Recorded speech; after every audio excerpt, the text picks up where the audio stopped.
إلى أرواح والدينا ووالديكم وأمواتنا وأمواتكم وأموات المسلمين أجمعين أن الله يتبشر برحمة المغفرة وأن الله يغفر لهم ويرحمهم ويعلى درجاتهم من جنته وينفعنا بأسرار من يوارث حضورهم ويعود عليهم من بركاتهم وطهاتهم في الدين والدنيا والآخرة ويختم لنا ولكم بالحسنى في خير ولطف وعافية وإلى حضرة النبي محمد صلى الله عليه وسلم. الفاتحة.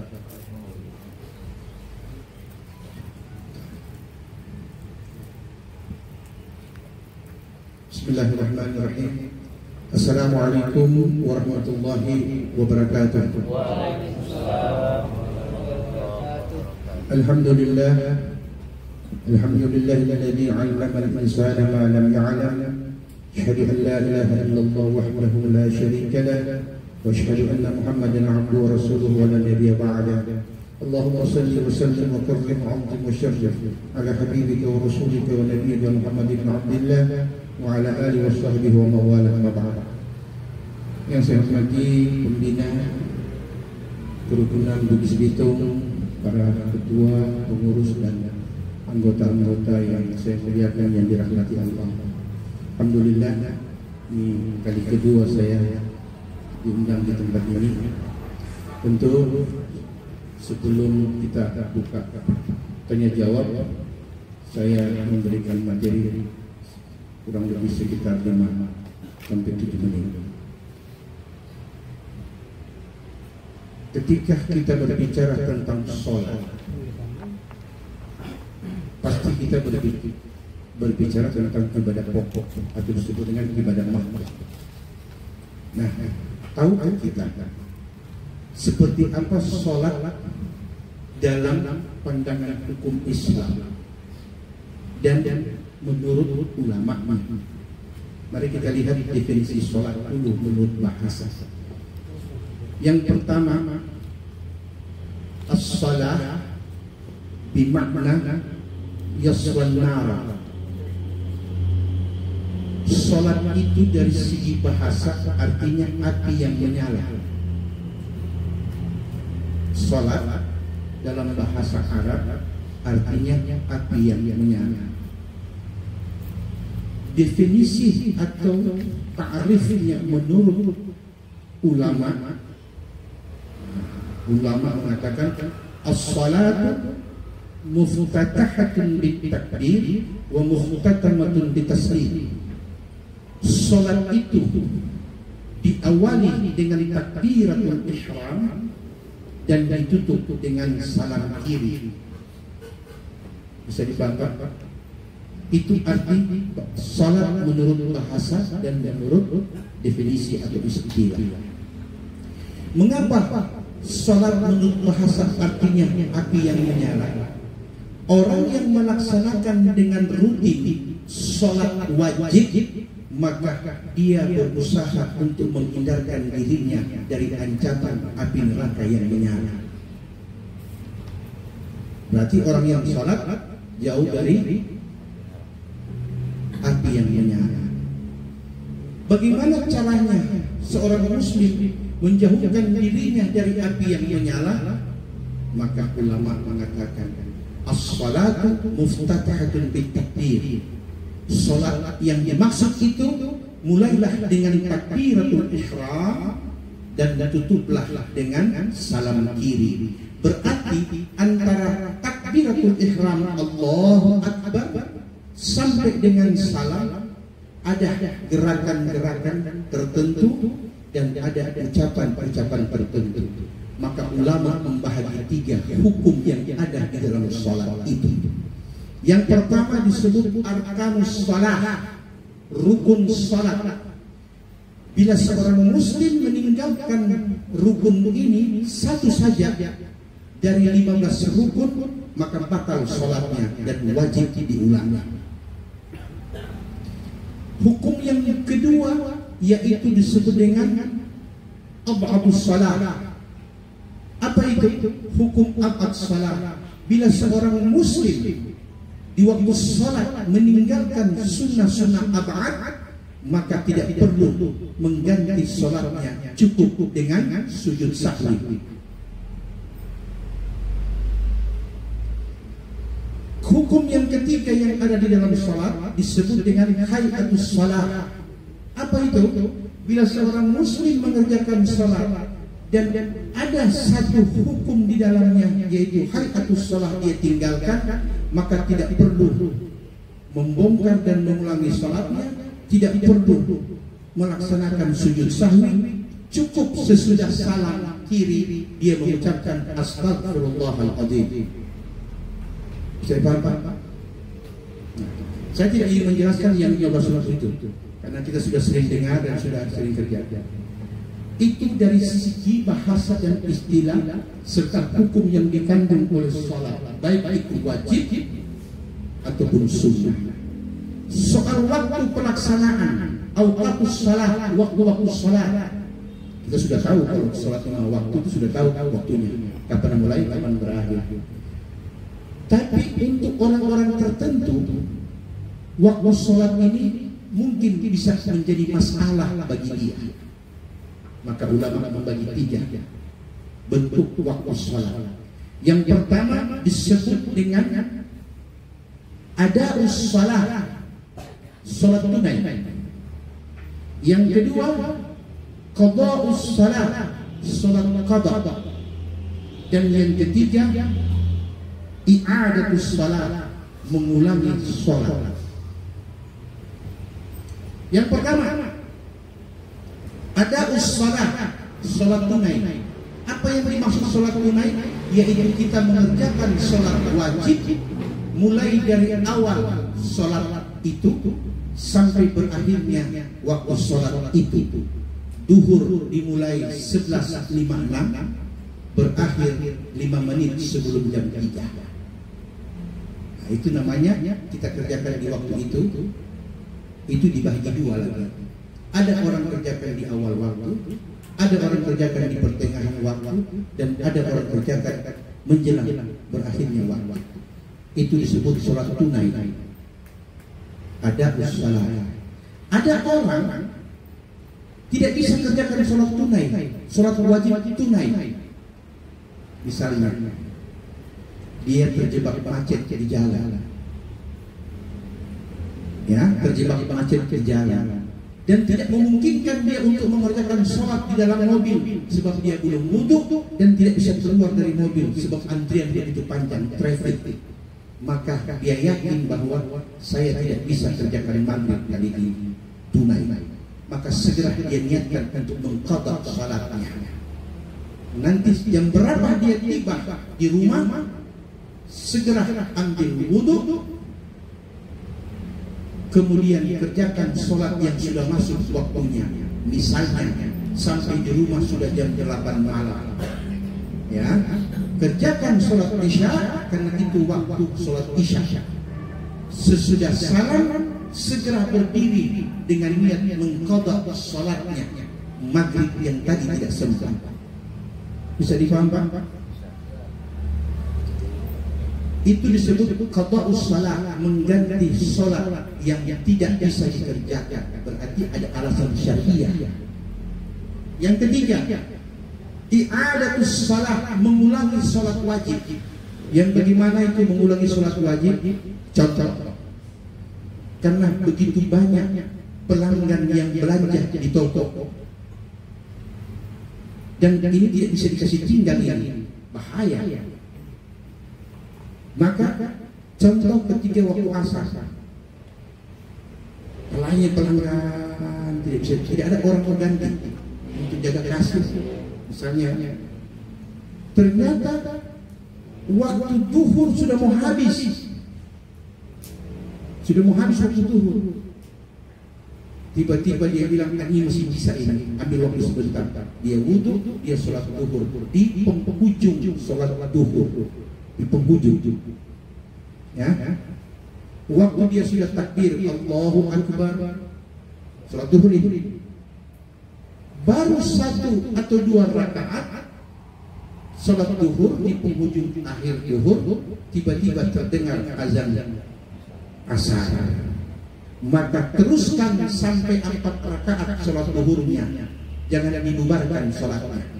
Teruskan, selesai sholat duhur, Assalamualaikum warahmatullahi wabarakatuh. Assalamualaikum warahmatullahi wabarakatuh. Segera dia berdiri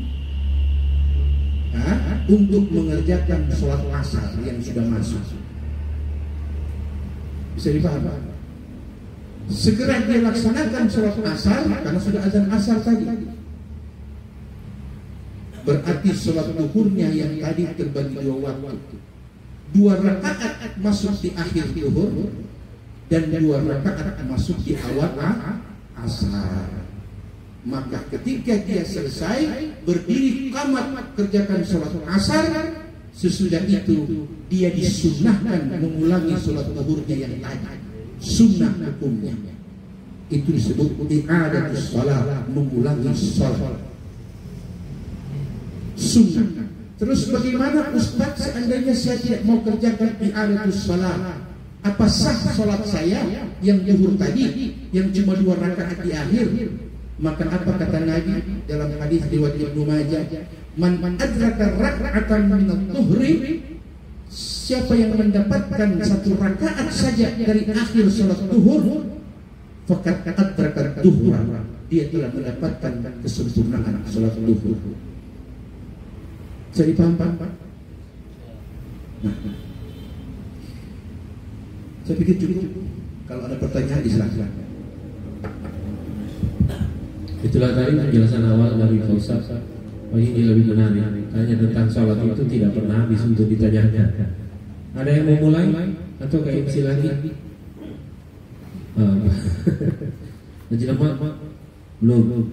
Baiklah Pak Ustaz, pertanyaan pertama mengenai tentang qada sholat tadi.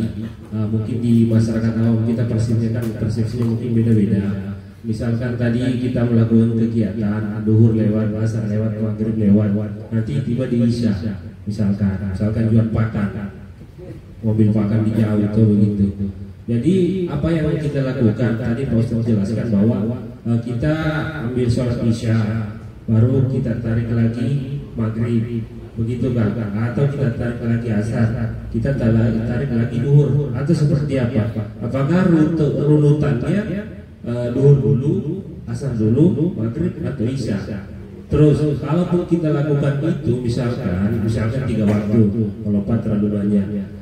Apakah setiap dari sholat isya tadi kita mau ambil tarik sholat maghrib, kita iqamah lagi? Mau ambil lagi asar, kita iqamah lagi untuk melaksanakan sholat tadi. Pertanyaan yang kedua tentang sholat. Intinya sholat itu kan ada yang mengatakan bahwa pada takbiratul ihram, pada saat kita mengangkat takbir Allahu Akbar. Nah di masyarakat kita umum juga Allahu Akbar ini kadang ada yang sangat lama sekali. Ditanya kenapa lama, dia lagi cari-cari Allah. Jadi putar-putar, ulang lagi takbiratul ihram. Kenapa? Belum ketemu sama Allah. Jadi Allah yang mana sebenarnya yang Allahu Akbar ini Pak Ustaz? Mungkin bisa dijelaskan. Terima kasih. Baik. Yang pertanyaan pertama tentang sholat itu sendiri yang ditinggalkan kemudian dikerjakan di waktu yang berbeda, ya. Nah, saya tadi sudah jelaskan bahwa itu tata cara untuk mengqada sholat. Jadi mana yang harus didahulukan? Sholat yang sudah masuk waktunya.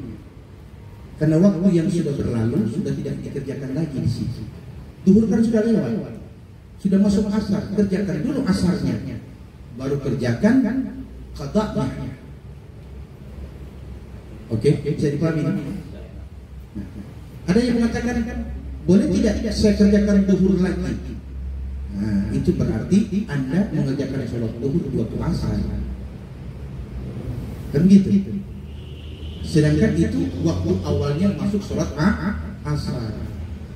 Jadi kerjakan dulu sholat yang sudah masuk waktu. Apa dalilnya? Pertama dalam hadis yang mengatakan as-salatu ala waqtiha, sholatlah pada waktunya. Itu dalil pertama. Yang kedua dalam Quran dikatakan inna salata kanat 'alal mu'minina kitaban mawquta. Sesungguhnya salat itu bagi orang beriman kalau Allah tetapkan waktunya. Duhur, asar, maghrib, isya. Bisa dipahami? Berikut yang pertanyaan kedua, ini berkaitan dengan khusyuk. Dalam dua ayat yang berbeda terdapat pada surah yang berbeda. Yang pertama, Quran surah Al-Mu'minun, Allah berfirman, "Qad aflahal mu'minun." Sangat beruntung orang-orang beriman. Kenapa beruntung?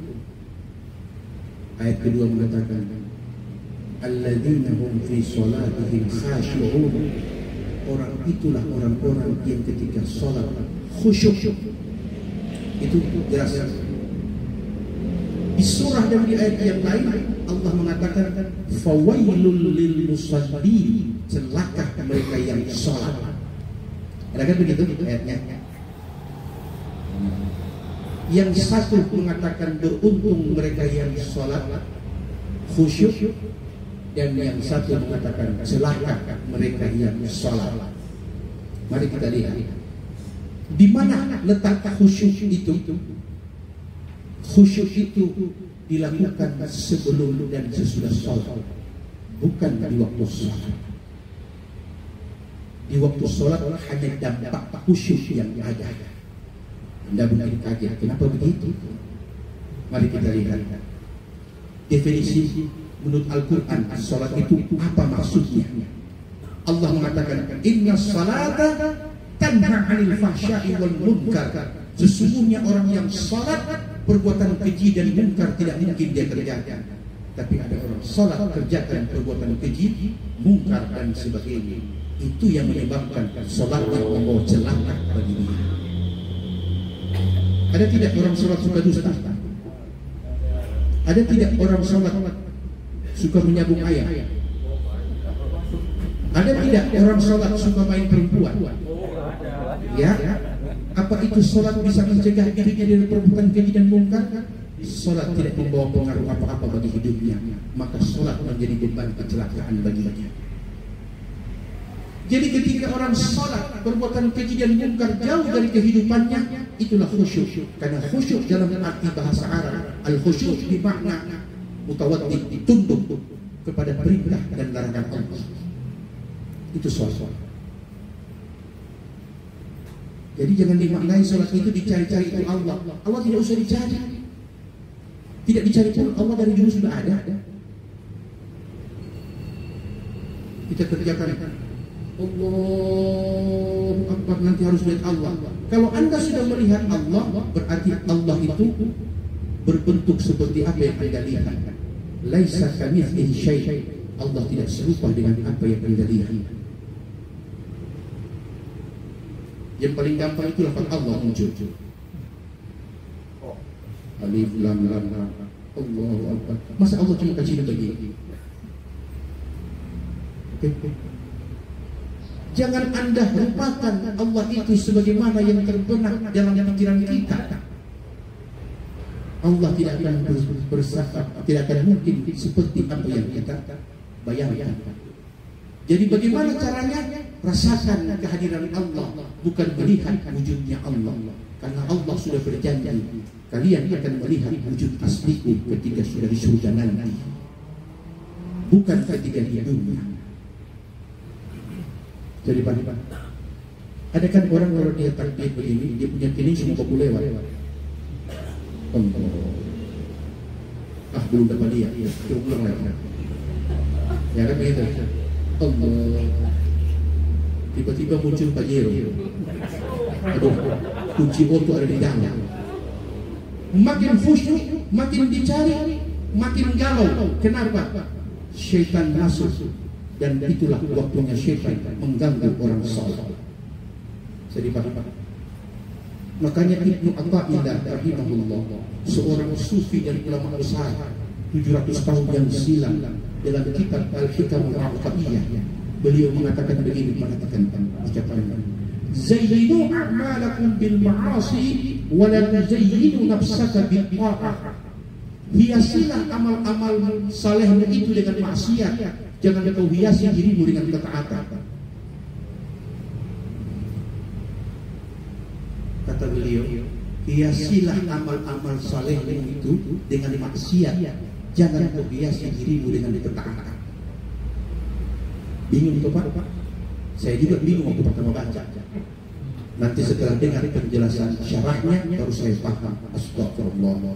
Ternyata saya itu yang selama ini yang saya buat.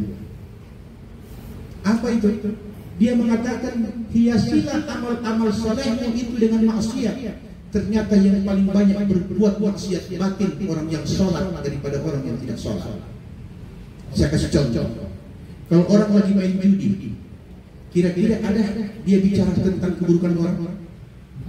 Tidak. Masing-masing fokus di kartu. Tapi orang yang selesai sholat maghrib di masjid, menunggu waktunya isya, ada orang yang dibicarakan? Ya, itu ghibah namanya. Jadi jangan kau hiasi amal salehmu itu dengan maksiat. Itu yang dimaksud. Jadi sebaik-baiknya menunggu waktu maghrib di masjid, kita kerjakan sholat tahiyatul masjid dan kita baca Quran dalam masjid. Masuk maghrib, kamar azan, kamar sholat berjamaah. Sesudah itu kemudian kita niat iktikaf dalam masjid untuk menunggu datangnya waktu isya. Bisa? Artinya orang di dalam masjid bukan disuruh kumpul berbicara, disuruh iktikaf di masjid, baca Quran, kalau tidak wirid, kalau tidak kerjakan sholat-sholat sunnah mutlak sampai datangnya waktu isya. Karena masjid tempat ibadah, bukan tempat bicara. Makanya hadis Rasul mengatakan, la ya'tiyanna 'alan nas zamanun min ummati, akan datang suatu masa di akhir zaman di antara umatku, yadkhuluna masajid, mereka berbondong-bondong masuk ke masjid, wa yujalisuna fiha, mereka duduk berhadap-hadapan setelah salat. Oke. Amamuhum dunya, hanya dunia yang dibicarakan, wa laisa lillahi fihim hajah, dan mereka tidak butuh kepada Allah di dalam masjid. Betul tidak, Pak? Contoh kecil. Haji, mana si Haji An? Biasanya ini kalau begini, Haji itu sudah ada di sini. Barangkali itu mungkin ada kesibukan kan? Yang satunya sambung lagi. Tidak lihat tadi di mana ada. Itu ghibah namanya, bukan fitnah, ghibah. Nabi mengatakan apa? Atadruna mal ghibah? Kepada sahabatnya, tahukah kamu apa itu ghibah? Apa kata sahabat? Allah wa Rasul a'lam, hanya Allah dan Rasulnya yang tahu apa itu ghibah. Apa kata Nabi? Al-ghibah dzikruka akhaka bima yakrah. Ghibah itu engkau menyebut-nyebut saudaramu yang tidak ada dengan apa yang dia tidak suka. Ghibah. Terus Ustaz, ghibah itu berapa besar dosanya? Suatu saat Sayyidatuna Aisyah binti Abu Bakar radhiyallahu anha cemburu sama madunya Sofia binti Huyai. Karena sedikit-sedikit Nabi kalau pulang dari masjid selalu singgah sama Sofia. Karena Sofia punya roti pakai madu itu enak sekali. Apa yang terjadi? Pas datang di rumahnya Siti Aisyah mukanya cemburu. Kemudian berkata, ya Rasulullah, anna Safiyah kada wa kada wa kada wa kada. Dia bilang, tahu itu Safiyah itu begini. Sudah bulat, pendek, hitam lagi. Rasulullah mendengar apa dia katakan, yakfi ya Aisyah, cukup. Jangan kau bicara seperti itu walaupun itu betul. Kenapa?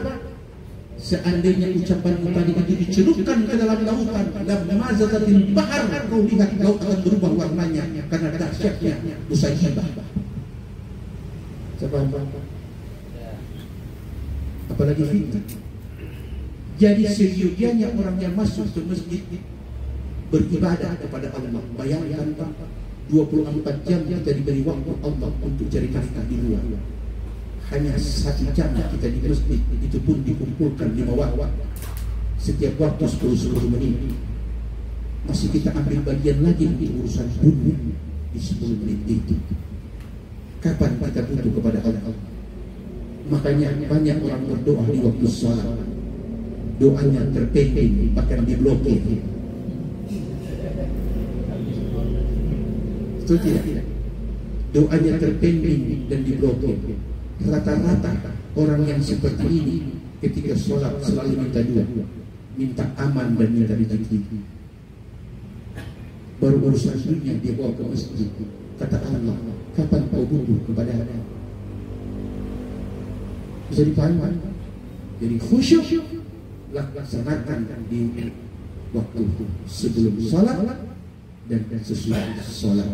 Maka ketika Anda mencegah diri Anda dari perbuatan keji, maksiat dan sebagainya sebelum sholat dan sesudah sholat yang pertama, maka yang terjadi adalah Anda akan tenang untuk melakukan sholat, karena tidak ada kezaliman yang perlu menjadi wiswas di hati.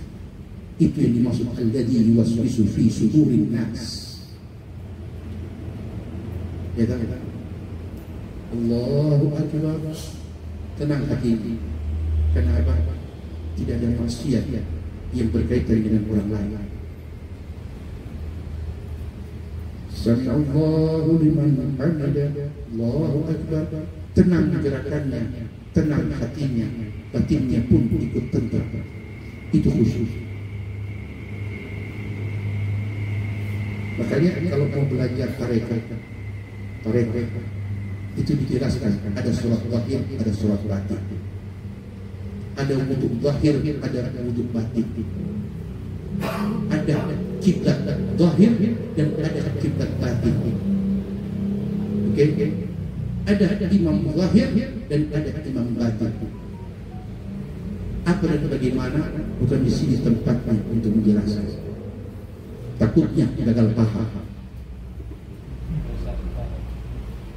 Kalau salah paham masih boleh diperbaiki, kalau gagal paham setengah mati. Jadi Pak Haji, Bapak Ibu, Bapak-Bapak, ya silakan, ada pertanyaan. Terima kasih Pak Ustaz. Mungkin ada yang menambahkan, bisa ditanyakan di luar konteks materi yang dibahas. Silakan.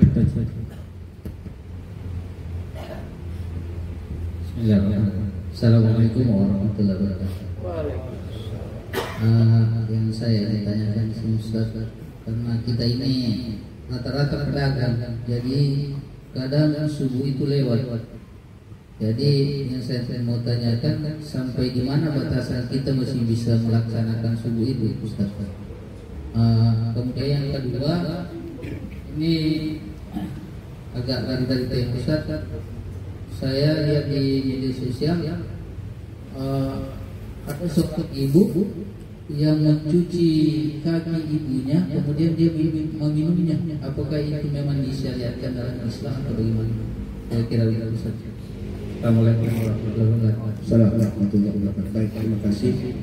Yang pertama itu berkaitan dengan sholatnya. Karena kita ini pedagang, mayoritas pedagang, kadang-kadang, bukan kadang-kadang, hampir selalu sholat subuh lewat. Perhatikan hadis Nabi.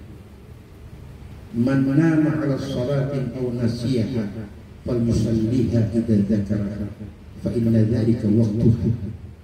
Siapa yang tertidur atau lupa, tiba-tiba dia terbangun atau dia teringat, maka segera berwudu dan laksanakan sholat yang sudah dia lupakan tadi itu.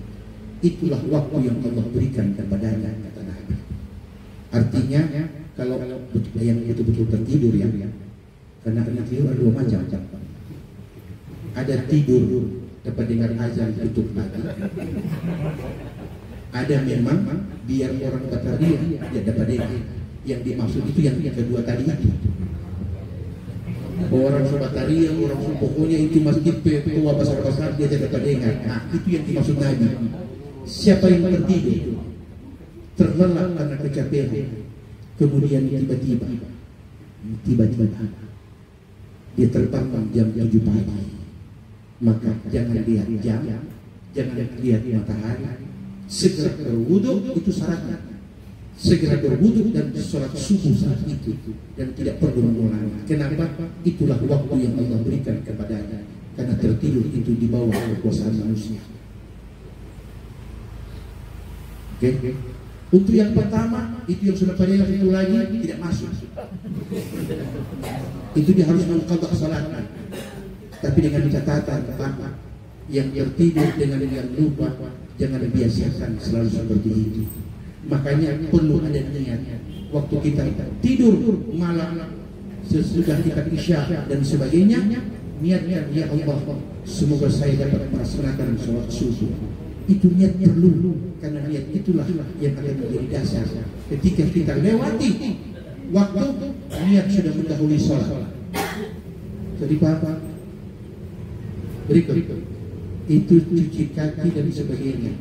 Itu mungkin dari segi adab, dari segi etika masih boleh diterima.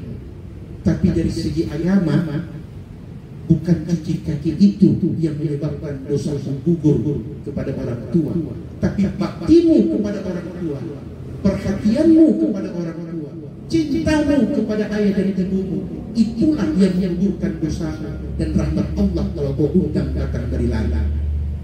Nabi mengatakan dalam sabdanya, kullu dzunubin yu'akhiru minha ma syaa ila yaumil qiyamah illa uququl walidain fa innahu yu'ajjilu li sahibi fil 'uqubah fil hayati qabla al-mamat. Sesungguhnya semua dosa yang dibuat manusia nanti di akhirat baru ditanya Allah, kecuali durhaka sama orang tua. Di dunia kau akan terima panjangnya, dan di akhirat kesnya, kata Nabi. Di dunia kalau kau hidup kau terima panjangnya, di akhirat kesnya, berarti double. Jadi tanpa cuci kaki pun, cinta dan perhatiannya dan sebagainya kepada orang tua, tanpa air pun, ridho ibu dan cinta ayah sudah menjadi doa bagi anak-anaknya. Ada satu lagi sebagai tambahan sebelum saya tutup.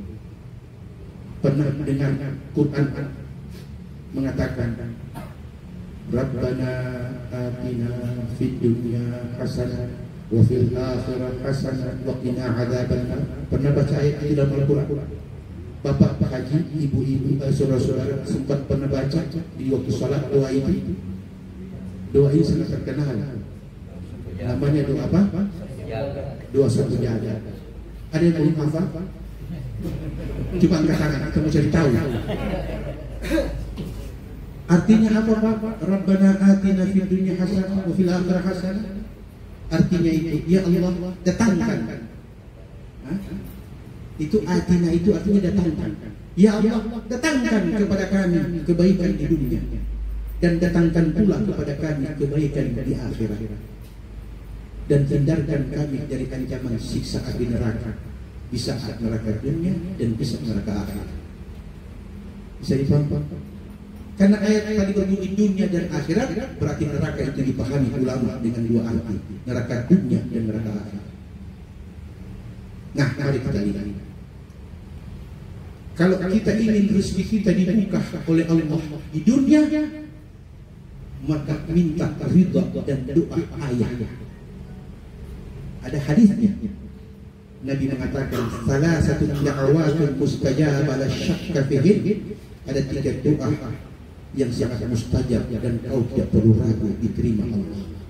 Yang pertama kata Nabi, da'watul mazlum walau kana kafiran. Doa orang yang teraniaya sekalipun dia kafir kepada Allah, bila teraniaya pasti Allah kabulkan doa. Karena Allah melihat makhluknya, bukan melihat kekafiran. Yang kedua, da'watul musafir. Doa orang yang musafir. Doa orang musafir itu mustajab. Dia lebih dahsyat daripada 70 doa para wali. Makanya kalau musafir, musafar, kasih banyak doa di situ. Karena di situ mustajab doa.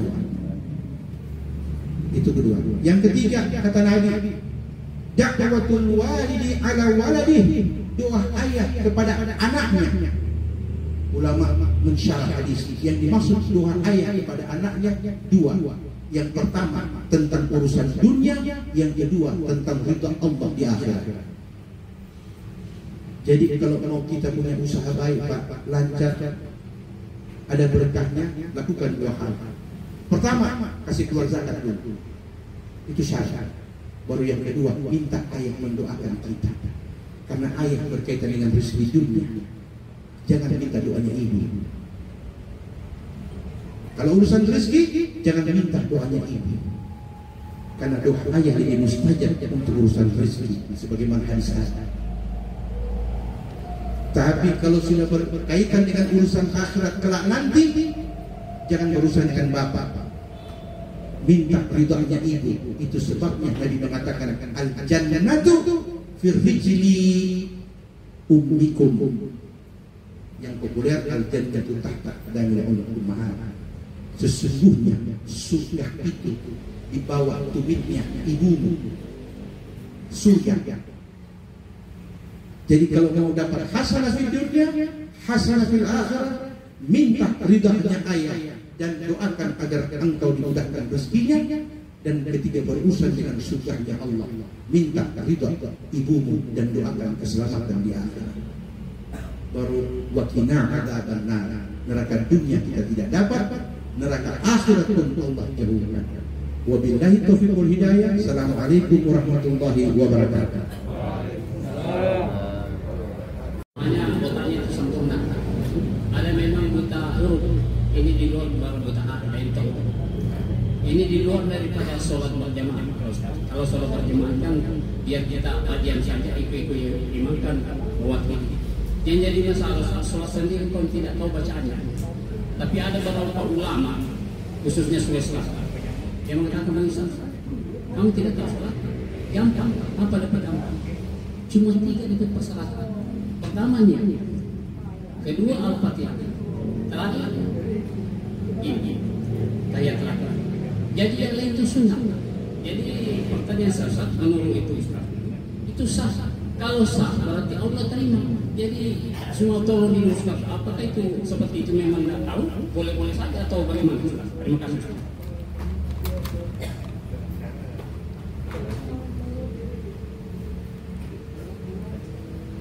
Ya, terima kasih. Pertanyaan yang gampang tapi setengah mati. Artinya begini Pak.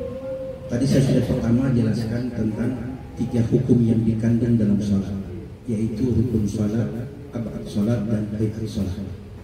Nah, sekarang berkaitan dengan orang yang tidak tahu sama sekali, tidak tahu mengaji, tidak punya hafalan.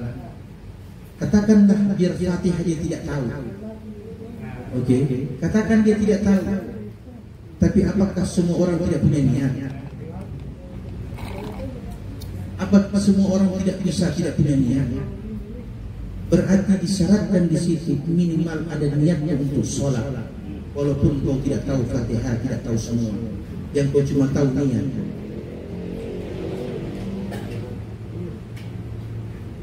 Oke, ketiga.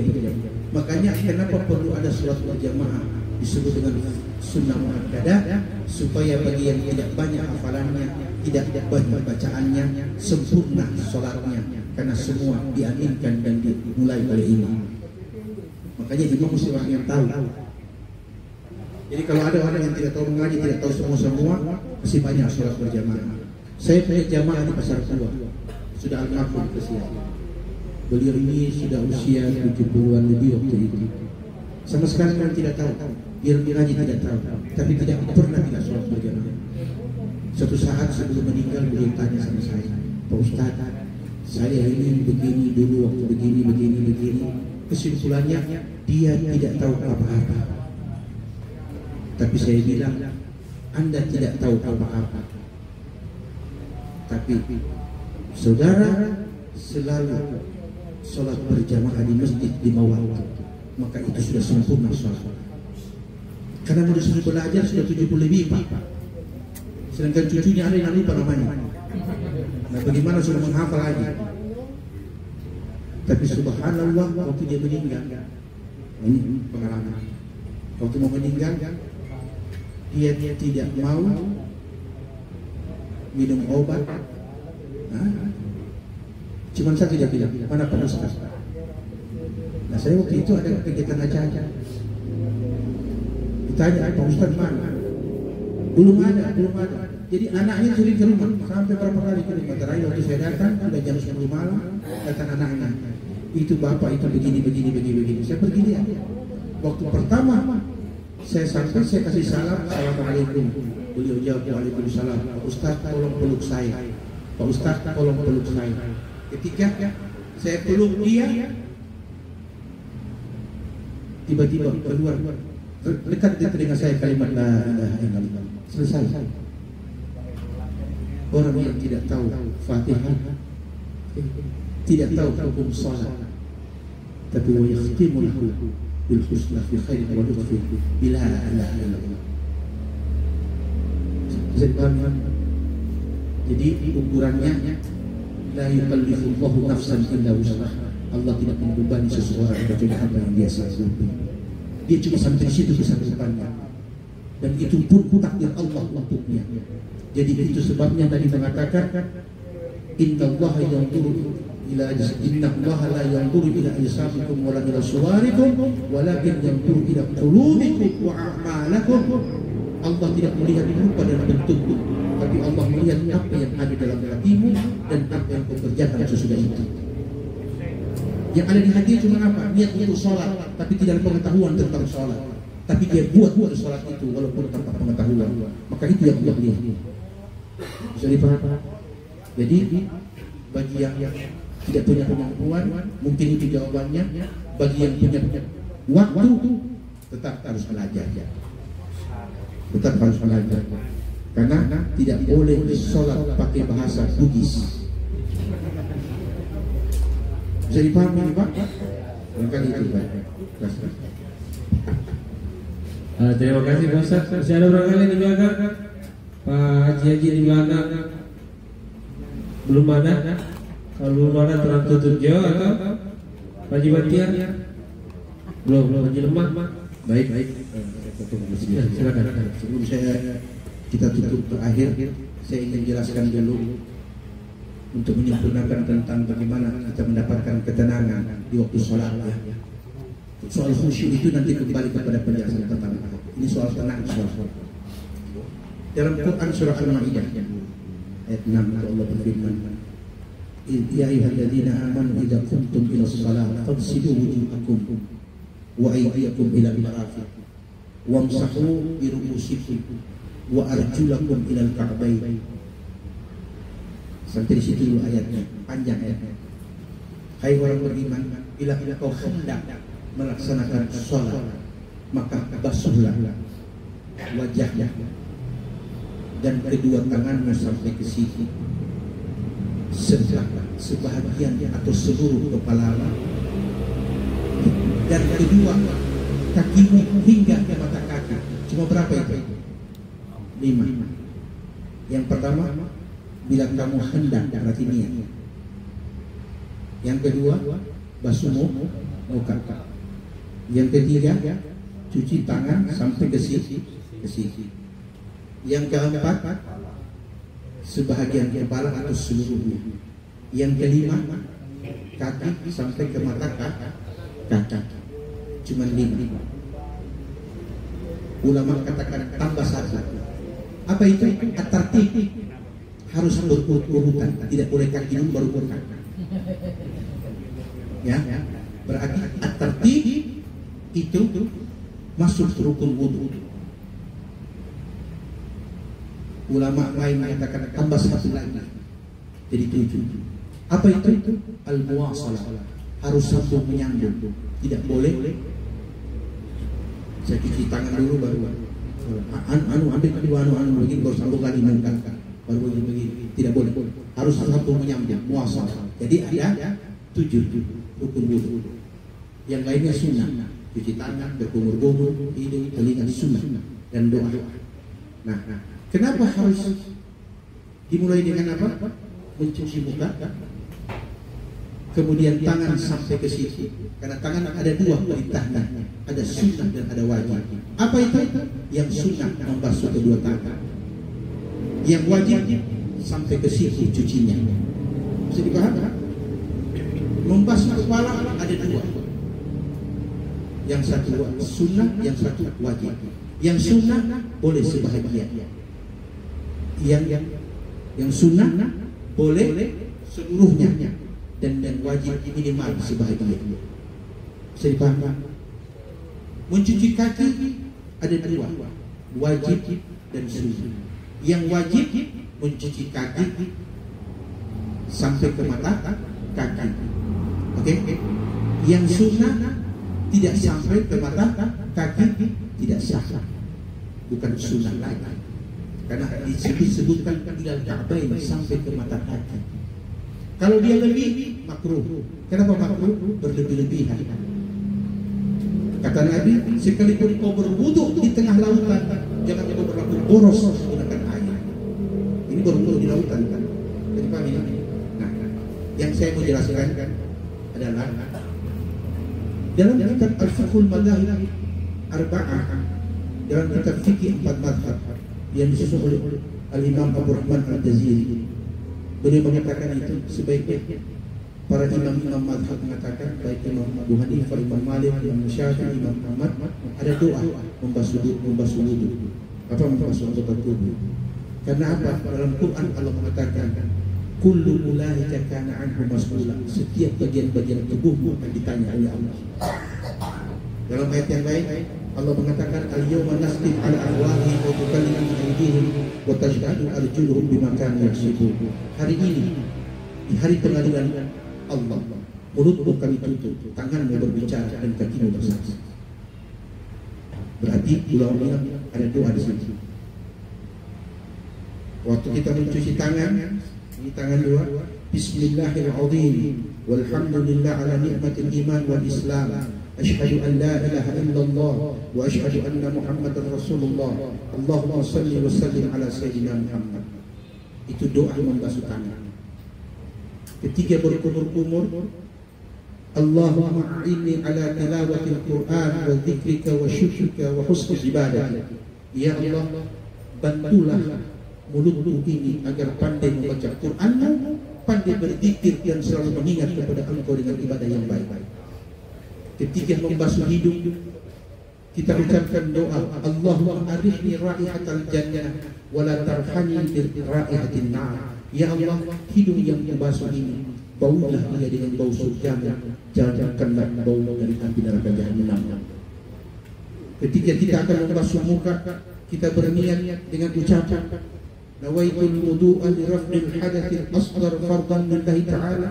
Sesungguhnya aku niat mengangkat hadas kecil fardu karena Allah Subhanahu wa taala. Allahumma bayyin wajhi yawma tabyaddu wujuh wa taswaddu wujuh.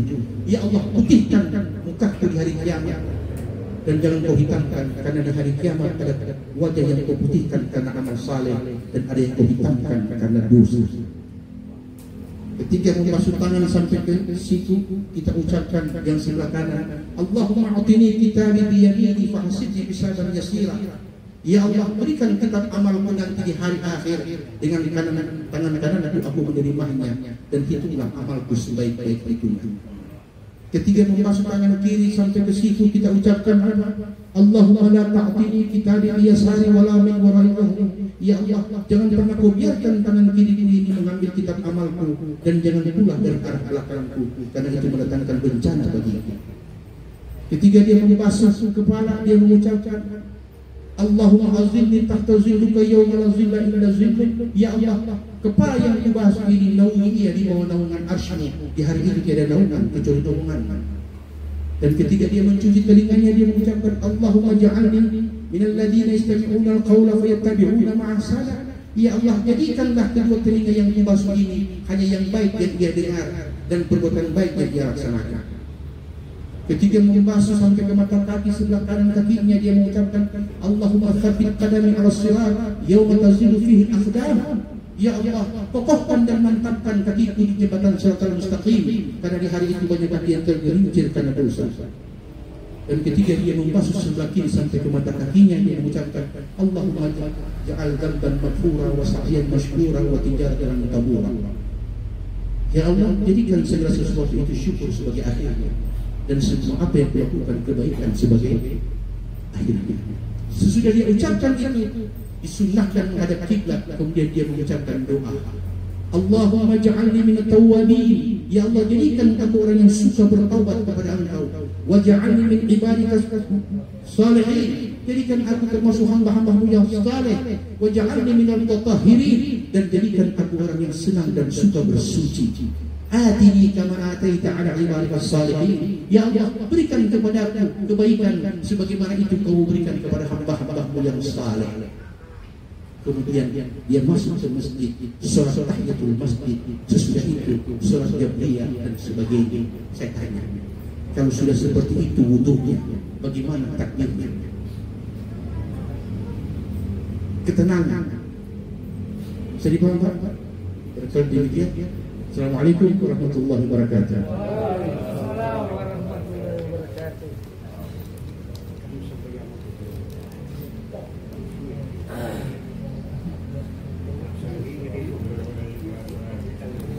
Sudah?